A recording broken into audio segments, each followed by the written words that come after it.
This clip is brought to you by SaveWithConrad.com.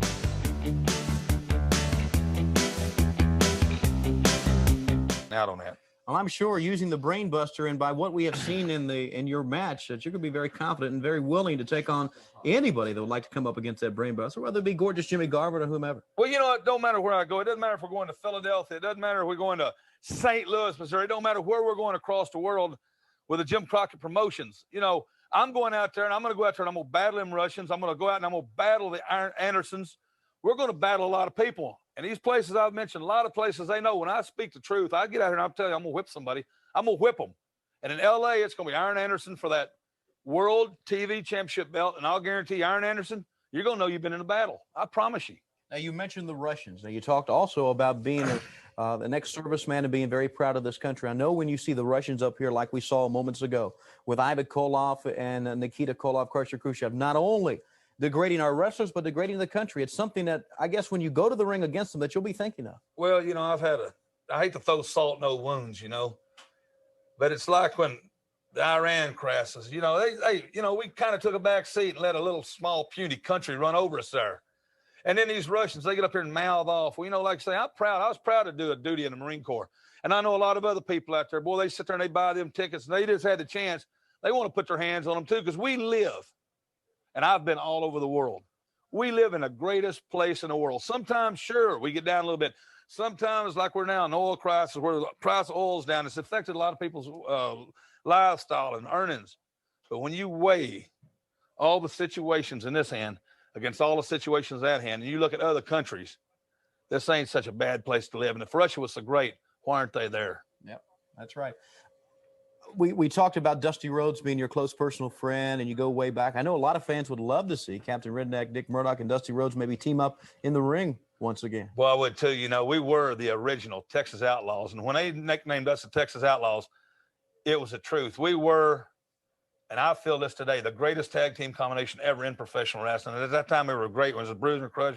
You know, I mean, they were great people. But Dusty Rhodes, he's come a long way, and you know, it's what other country but good old United States of America, like he says, can a son of a plumber go out and become world's champion? Or, you know, when I left home, my dad was a professional wrestler, my uncle. When I left home, I got a handshake, a pat on the back, and he said, "Don't come back." Right. You know, you're stepping out into a man's world, kid. And heck, I've done pretty good. And I'm not patting myself on the back. I've come a long way in professional wrestling, and it's just a great country, and it's a great sport. And boy, I'd love to be teamed with him again. Yeah, and I'm sure all the fans across the country would love to see Dusty Rhodes and Captain Redneck Dick Murdock team up. And if that would happen, there are a lot of great tag teams. You mentioned the single wrestlers, but the Road Warriors, the Midnight Express, a man that you called to while you were defeating Bill Mulkey. Jim Cornette has a lot to say a lot of times. Yeah, you know, to me, a manager, something like Cornette's a leech.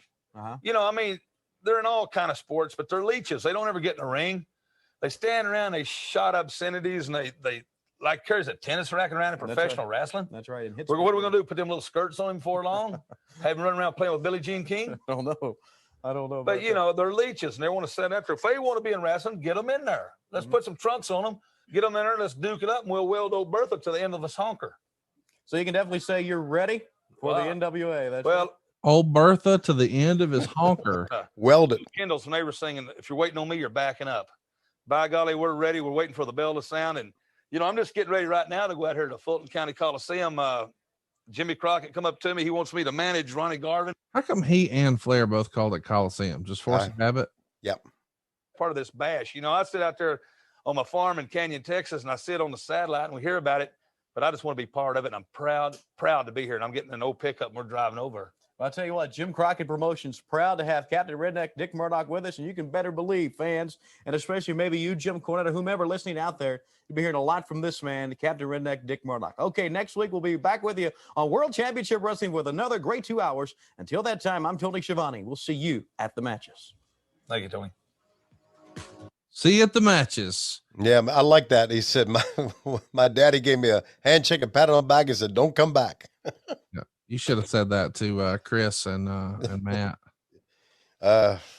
Should have said to the twins. Or maybe Lois. Yeah, maybe. How about that original pink one he was rocking? Yeah, how about that? That's what style shirt was that? That had the penguin on it. It was the manufacturer's original penguin, but it was like a polo style shirt, but it probably bunched up at the bottom. Yeah. That's what they did back then. Love the cliche, Phil. It was the interviews a little bit too long. They really were stretched out, but Yeah. because we're used to just me at the set with promos. But I guess we're going to get back to the next week, because next week the bashes will be over. Yeah, and I think next week we'll be back to our regularly scheduled program. But man, we've had such a good time celebrating the Great American Bash and everything that happened in 1986. I didn't feel like we could skip this episode where we had Dusty, with his real first promo, since he's become the champion, and of course Flair fresh off the loss. Hey, it's Conrad Thompson. Thanks for checking out the podcast here on YouTube. Be sure to hit the subscribe button and the notifications bell so you get a notice anytime we upload some new content. And go save yourself some money right now. If you're in a 30-year loan or you have credit card debt, it's not a matter of if I can save you money. It's a matter of how much. Find out right now for free at SaveWithConrad.com.